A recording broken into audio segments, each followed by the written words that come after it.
ಚಕ್ರವರ್ತಿ ಚಂದ್ರಚೂಡ್ ಅವರು ಇನ್ನು ಮುಂದೆ ದೇವ ಚಕ್ರವರ್ತಿಯಾಗಿ ಜಾವಾ ಸಿನಿಮಾದ ನಿರ್ದೇಶಕರಾಗಿದ್ದಾರೆ. ಸದ್ಯ ಜಾವಾ ಅಂದರೆ ಏನು, ಇದರ ಅರ್ಥ ಏನು, ಒಳ ಅರ್ಥ ಏನು ಅನ್ನೋದು, ಜೊತೆಗೆ ಇದೇನು ಪ್ಯಾನ್ ಇಂಡಿಯಾ ಸಿನಿಮಾ ಆಗಿ ಬರ್ತಾ ಇದೆಯಾ, ಇದರ ಜೊತೆಗೆ ಮತ್ತೊಂದು ವಿಶೇಷತೆ ಏನಂತ ಹೇಳಿದ್ರೆ ನಟ ರಾಜವರ್ಧನ್ ಹಾಗೂ ಚಕ್ರವರ್ತಿ ಇಬ್ಬರು ಕಾಂಬೋದಲ್ಲಿ ಬರ್ತಿರುವಂತಹ ಸಿನಿಮಾ ಇದಾಗಿರುವಂಥದ್ದು. ಈ ಹಿಂದೆ ಸಹ ಪ್ರೊಡಕ್ಷನ್ ಹೌಸ್ ಶುರು ಮಾಡ್ತೀನಿ ಅನ್ನೋಂಥ ಒಂದು ಪೋಸ್ಟರ್ ಬಿಟ್ಟು ಕುತೂಹಲವನ್ನು ಕೆರಳಿಸಿದ್ರಿ. ಈಗ ಸಿನಿಮಾದ ಟೈಟಲ್ಲೇ ಲಾಂಚ್ ಮಾಡಿದ್ದೀರಾ. What is Java? ಜಾವ ಅಂದರೆ ವೇಗ. ಮನುಷ್ಯ ಜೀವನದಲ್ಲಿ ತುಂಬ ಸಲ ಸ್ಪೀಡು, ಅದು ಎಡವಟ್ಟು ಆಗ್ಬೋದು, ಒಳ್ಳೆಯದು ಆಗ್ಬೋದು. ಒಂದು ವೇಗದ ಕತೆ. ಯಾವುದೇ ಸಿನಿಮಾ ಈಗ ಬರಲಿ ಸರ್, ಫಸ್ಟ್ ಕೇಳೋದೆ ಇದು ಪ್ಯಾನ್ ಇಂಡಿಯಾ ಸಿನಿಮಾನ ಅಂತ. ನಂಗೆ ಪ್ಯಾನ್ ಇಂಡಿಯಾನ ಏನೋ ಗೊತ್ತಿಲ್ಲ, ಆದರೆ 5 ಭಾಷೆಯಲ್ಲಿ ಬರುತ್ತೆ. ತಯಾರಾಗೋದು ಕನ್ನಡದಲ್ಲಿ ತಯಾರಾಗುತ್ತೆ. ಮೂಲ ಕನ್ನಡದ ಸಿನಿಮಾ, ಆದರೆ ಎಲ್ಲ ಭಾಷೆಗಳಿಗೆ ಹೋಗಕ್ಕೆ ಏನೇನು ಪ್ರಿಪೇರ್ ಆಗಬೇಕು ಆ ಪ್ರಿಪ್ರೇಷನ್ ಆಗಿದೆ. ವೇದಿಕೆ ಮೇಲೆ ಹೇಳ್ದಂಗೆ 2 ಕತೆ ತಯಾರು ಮಾಡ್ಕೊಂಡಿದ್ರಿ. ಅದರಲ್ಲಿ ಒಂದು ಕತೆಯನ್ನು ನೀವು ಹೇಳಿದ್ರಿ ರಾಗಿಣಿ ಅವ್ರಿಗೆ. ಹೇಗೆ ನೀವಿಬ್ಬರು ಒಂದು ಕಾಂಬಿನೇಷನ್, ಒಂದು ರೀತಿ ಫನ್ನಿನೂ ಅನಿಸುತ್ತೆ ನಿಮ್ಮ ಇಬ್ಬರ ಸಂಭಾಷಣೆ ಕೂಡ. ಇಲ್ಲ, ಏನಂದರೆ ರಾಗಿಣಿ ಅವ್ರದ್ದು ಏನಂದರೆ ಈ ಕ್ಯಾರೆಕ್ಟರ್ ತುಂಬ ಅವ್ರಿಗೆ ಆಪ್ಟಾಗಿದೆ. ಅಂದರೆ ಅವ್ರ ಜೀವನಕ್ಕೆ ತುಂಬ ಹೋಲುತ್ತೆ. ಇದು ರಾಗಿಣಿ ಅವರ ಜೀವನದ ಹೋರಾಟಗಳಿಗೆ, ಅವ್ರ ಲೈಫ್ ಸ್ಟೈಲ್ಗೆ ತುಂಬ ಹೋಲುತ್ತೆ. ಆಮೇಲೆ ನನಗೆ ಗೊತ್ತಿತ್ತು ಈ ಥರದ ಕ್ಯಾರೆಕ್ಟರ್ಗಳನ್ನು ಪೋರ್ಟ್ರೈ ಮಾಡೋದು ಕಷ್ಟ, ಮತ್ತು ಯಾರು ಒಪ್ಕೋತಾರೋ ಇಲ್ವೋ ಅನ್ನೋ ಥರದಿತ್ತು. ತುಂಬ ಹೊರಗಡೆ ಎಲ್ಲ ಹುಡುಕಾಡಿದ್ವಿ. ಕೊನೆಗೆ ನಾನು ಹೇಳಿದ್ನಲ್ಲ, ಇವರಿಬ್ಬರದು ವೀಡಿಯೋಗಳನ್ನ ಯಾವಾಗಲೂ ನೋಡ್ತಾ ಇದ್ದೆ. ಒಂದು ಕಾಂಬಿನೇಷನ್ ಚೆನ್ನಾಗಿದೆ, ಕೆಮಿಸ್ಟ್ರಿ ಚೆನ್ನಾಗಿದೆ, ಇವರು ಒಬ್ರಿಗೊಬ್ರಿಗೆ ಒಂದು ಅರ್ಥೈಸೋಕಿದೆ, ಯಾಕೆ ಇವ್ರ ಕೈಲಿ ಮಾಡಿಸ್ಬಾರ್ದು ಅಂತೇಳಿ ಮೊದಲೋಗಿ ಒಂದು ಬೇರೆ ಕತೆ ಹೇಳಿದೆ. ಸ್ವಲ್ಪ ಬೆಚ್ಚಿ ಬೀಳಿಸ್ಬಿಟ್ಟು ಎದುರಿಸ್ಬಿಟ್ಟು ಆಮೇಲೆ ಈ ಕತೆ ಹೇಳಿ ಒಪ್ಪಿಸಿದ್ದಾಯಿತು. ಮಹಿಳಾ ಪ್ರಧಾನ ಸಿನಿಮಾ ಆಗಿರುತ್ತಾ ಅಥವಾ ಹೇಗೆ ಅನ್ನುವಂಥದ್ದು? ಇಲ್ಲ, ಎಲ್ಲ ಪಾತ್ರಗಳಿಗೂ ಪ್ರಿಫರೆನ್ಸ್ ಇದೆ ಇದರಲ್ಲಿ. ಇದು ಫೆಮಿನೇನ್ ವಾರೆಂಟ್ ಅಂತೇನಿಲ್ಲ ಈ ಸಿನಿಮಾದಲ್ಲಿ, ಆ ಥರದ್ದೇನಿಲ್ಲ. ಆದರೆ ಒಂದು 80s ನಡೆದಂಥ ಚಿತ್ರರಂಗದ ಒಂದು ಘಟನೆಯನ್ನು ತುಂಬ ದಟ್ಟವಾಗಿ ಹೇಳುತ್ತೆ. ಅದರ ಮೇಲೆ ಸ್ಕ್ರಿಪ್ಟ್ ಡಿಸೈನ್ ಆಗಿದೆ 2025ಗೆ. ಆ ಘಟನೆ ಇಲ್ಲಿ ರಿಫ್ಲೆಕ್ಷನ್ ಆಗುತ್ತೆ. ಸೊ ಆ ಕತೆಗೋಸ್ಕರ ಏನೆಲ್ಲ ರಿಸರ್ಚ್ ಮಾಡಿದ್ರಿ ಅಂತ? ರಿಸರ್ಚು ನನಗೆ ತುಂಬ ಪ್ರಮುಖವಾಗಿ ಒಂದು 2-3 ಕ್ರೈಮ್ ಲೇಯರ್ಗಳು ಬೇಕಾಗಿತ್ತು. ಹೊಸ ಕ್ರೈಮ್ ಲೇಯರ್ಗಳನ್ನು ತಂದ್ವಿ. ಒಂದಷ್ಟು ಪೊಲೀಸ್ ಆಫೀಸರ್ಸ್ನ ಮಾತಾಡಿಸಿದ್ದು, ಸೆಂಟ್ರಲ್ ಜೈಲ್ಗೆ ಹೋಗಿ ಒಂದಷ್ಟು ಕೈದಿಗಳನ್ನು ಮಾತಾಡಿಸಿದ್ದು, ಆಮೇಲೆ ಬೇರೆ ಬೇರೆ ಕೇಸ್ಗಳಲ್ಲಿ ನಿಶಾಪಿಗಳು ಕೇಸ್ ತಲೆ ಮೇಲೆ ತೊಗೊಂಡು ಹೋಗಿರ್ತಾರೆ, ಅವ್ರನ್ನ ಮಾತಾಡಿಸಿದ್ದು, ಚಿತ್ರರಂಗದಲ್ಲಿ 80s ನಡೀತಾ ಇದ್ದಕ್ಕೆ ಅದಕ್ಕೆ ಆನ್ಸರ್ ಏನು ಮಾಡ್ತಾಯಿದ್ರು, ಅದಕ್ಕೆ ಹೇಗೆ ವರ್ತಿಸಬೇಕಾಗಿತ್ತು ಅನ್ನೋದು ನೋಡಿದ್ದು. ಥರ ತುಂಬ ನಡೀತು. ಅದಾದಮೇಲೆ ಒಂದು ಸ್ಕ್ರಿಪ್ಟ್ ಲಾಕ್ ಆಯಿತು. ಇನ್ನು ರಾಜವರ್ಧನ್ ಅವರು ಇತ್ತೀಚೆಗಷ್ಟೇ ಗಜರಾಮ ಸಿನಿಮಾ ರಿಲೀಸ್ ಆಯಿತು. ಅದಾದ ಮೇಲೆ ಬಾಲಿವುಡ್ಗೆ ಟೈಅಪ್ ಆಗಿದ್ದಾರೆ, ಆ ಕಡೆ ಕೊಲಾಬ್ ಮಾಡ್ತಾರೆ ಅನ್ನೋಂಥ ಮಾತು ಕೂಡ ಕೇಳ್ಪಟ್ವಿ. ಇದೀಗ ಸ್ಯಾಂಡಲ್ವುಡ್ನಲ್ಲಿ ನಿರ್ಮಾಪಕರಾಗಿರುವಂಥದ್ದು. ಕರ್ನಾಟಕದವರಲ್ವ, ಅವ್ರ ತಂದೆಯವ್ರ ಕಾಲದಿಂದನೂ ಕನ್ನಡಿಗ, ಮೂಲತಃ ಕನ್ನಡದವರು. ನಾವೇನೇ ಮಾಡಿದ್ರು, ನಾವೇನೇ ಸಾಹಸ ಮಾಡಿದ್ರು, ಏನೇ ಮಾಡಿದ್ರು ಕನ್ನಡದಲ್ಲಿ ಮಾಡಬೇಕು, ನಮ್ಮ ನೆಲದಲ್ಲಿ ನಾವು ಗೆಲ್ಲಬೇಕು. ಆ ಕಾರಣಕ್ಕೆ ನಾನು ತುಂಬ ಬಲವಾಗಿ ರಾಜು ಅಂದ್ಕೊಂಡಿದ್ದು ಕೂಡ ಕನ್ನಡದಲ್ಲೇ ಸ್ಟಾರ್ಟ್ ಮಾಡಬೇಕು, ತಂಡ ಕಟ್ಟಬೇಕು, ಇದೆಲ್ಲ ಮಾಡಬೇಕು ಅಂತ. ಮೂಲತಃ ನಾವು ನಮ್ಮ ಮನೇಲೇ ತಾನೇ ಕೆಲಸ ಮಾಡಬೇಕು.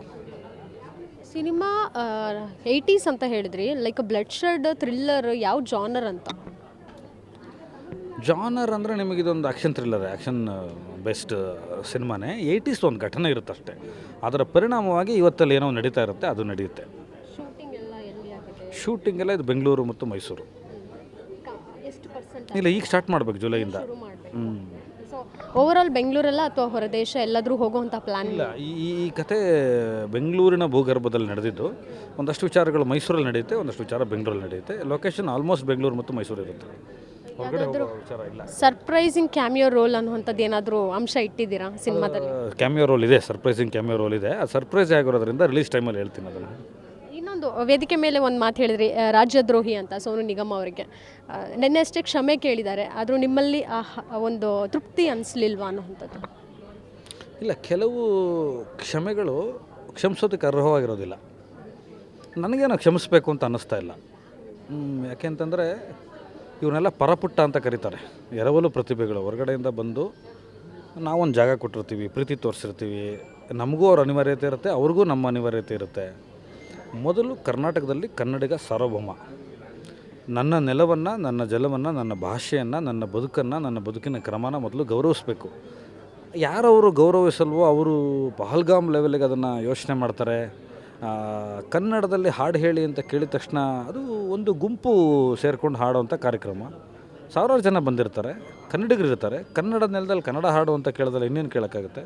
ಅದಕ್ಕೆ ಮನ್ನಣೆ ಇಲ್ಲ ಅಂತಂದರೆ ಅದನ್ನು ಆ ರೀತಿಯಲ್ಲಿ ದುಷ್ಟವಾಗಿ ವರ್ತನೆ ಮಾಡಿದ್ದಾರೆ. ಕ್ಷಮಿಸಬೇಕಾದಂಥ ಅಗತ್ಯ ಇಲ್ಲ. ಯಾಕಂದರೆ ಕನ್ನಡಿಗರು ಅಂದರೆ ವಿಶಾಲ ಹೃದಯ ಎಲ್ಲ ಇದೆ. ಸ್ವಲ್ಪ ನಾವು ಕಠಿಣ ಆಗಬೇಕಾಗುತ್ತೆ. ಈ ಥರದ ವಿಚಾರದಲ್ಲಿ ಕ್ಷಮೆ ಅನ್ನೋ ಪದನೇ ಇಲ್ಲ, ಮತ್ತು ಅವ್ರು ಬೇಕಾಗಿಲ್ಲ ನಮಗೆ. ಕನ್ನಡದ ಸಾಂಸ್ಕೃತಿಕ ಲೋಕಕ್ಕೆ ಈ ಥರದವ್ರ ಅವಶ್ಯಕತೆನೇ ಇಲ್ಲ. ನಾವು ತುಂಬ ಗಟ್ಟಿಯಾಗಿರೋರು ನಾವು. ಕನ್ನಡ ದೊಡ್ಡದು, ನನಗಿಂತ ಕನ್ನಡ ದೊಡ್ಡದು, ನಾಡು ದೊಡ್ಡದು, ನಾಡಿದ್ದರೆ ನಾನಿರೋದು. ಅದಕ್ಕೆ ನಾವು ಗೌರವ ಕೊಡಲೇಬೇಕು. ಆದರೆ ಫಿಲ್ಮ್ ಚೇಂಬರ್ನಲ್ಲಿ ಇನ್ನೂ ಅಸಹಕಾರ ಅನ್ನುವಂಥದ್ದನ್ನು ಹೇಳಿದ್ದಾರೆ ಹೊರತಾಗಿ ಬ್ಯಾನ್ ಮಾಡಬೇಕು, ಅದಕ್ಕೆ ನಮ್ಗೆ ಅಧಿಕಾರ ಇಲ್ಲ ಅನ್ನುವಂಥದ್ದು ಹೇಳಿದ್ದಾರೆ. ಉದಯ್ ಕೆ ಮೆಹ್ತಾ ಅವರು ನನ್ನ ಸಿನಿಮಾಗಳಿಗೆ ಇನ್ನು ಮುಂದೆ ಅವ್ರನ್ನ ಹಾಡಿಸೋದಿಲ್ಲ, 4 ಸಿನಿಮಾಗಳಿಗೆ ಹಾಡಿಸಿದ್ದೆ ಆದರೆ ಇನ್ನು ಮುಂದೆ ಹಾಡಿಸೋದಿಲ್ಲ ಅಂತ. ನಿಮ್ಮ ಸಿನಿಮಾಗಳಿಗೆ ಯಾವ ರೀತಿ ನೀವು ನಿರ್ಧಾರ ಮಾಡ್ತೀರಾ? ಇಲ್ಲ, ಕನ್ನಡಕ್ಕೆ ಬೇಡವಾದವ್ರು ನನಗೆ ಬೇಕಾಗೇ ಇಲ್ಲ. ನನಗಿಂತ ತುಂಬ ದೊಡ್ಡದು ಕನ್ನಡ ನಾಡು, ನನಗಿಂತ ದೊಡ್ಡದು ಈ ನಾಡು. ಈ ನಾಡಿದ್ದಕ್ಕೆ ನಾನಿದ್ದೀನಿ. ನಾನು 2000 ಚಿಲ್ಲರೆ ವರ್ಷಗಳಿಂದ ಕನ್ನಡಿಗ. ಇತ್ತೀಚಿನ ದಿನಗಳಲ್ಲಿ ನಾನು ಭಾರತೀಯ. ಬೇಕಾಗೇ ಇಲ್ಲ. ಆಮೇಲೆ ಈಗ ಯಾವುದೇ ಒಂದು ಮಾತೃ ಸಂಸ್ಥೆ ಆಗಲಿ, ಚೇಂಬರ್ನವರಾಗಲಿ, ಲೀಗಲ್ ಕಮಿಟಿಗಳು ಬ್ಯಾನ್ ಅನ್ನೋದನ್ನು ಹೇಳೋಕ್ಕಾಗೋದಿಲ್ಲ. ಅದು ಕಾನೂನಾತ್ಮಕ ಇದಾದ್ರಿಂದ ಅಸಹಕಾರ ಅಂತ ಹೇಳಿದ್ದಾರೆ. ಆಯಾ ನಿರ್ದೇಶಕರುಗಳಿಗೆ ಮತ್ತು ನಿರ್ಮಾಪಕರುಗಳಿಗೆ ಬಿಟ್ಟಿದ್ದು. ಕೆಲವು ನಿರ್ಮಾಪಕರುಗಳು ಹಾಡಿಸಲ್ಲ ಅಂತ ಹೇಳಿದ್ರು, ಸಂತೋಷವಾದಂಥ ವಿಚಾರ. ಅವರಿಲ್ಲದಲ್ಲೇ ಕೂಡ ಕನ್ನಡದ ಸಾಂಸ್ಕೃತಿಕ ಲೋಕ, ಸಾಹಿತ್ಯ ಲೋಕ, ಸಂಗೀತ ಲೋಕ ತುಂಬ ಬೆಳೆದು ಬಂದಿದೆ, ತುಂಬ ಬೆಳೆಯುತ್ತೆ. ಆತನ ಅವಶ್ಯಕತೆ ನಮಗೇನಿಲ್ಲ. ಕೊನೆಯದಾಗಿ ನಿಮ್ಮ ಹೆಸರು ದೇವ ಚಕ್ರವರ್ತಿ, ಸುದೀಪ್ ಸರ್ ಏನು ರಿಯಾಕ್ಟ್ ಮಾಡಿದ್ರು?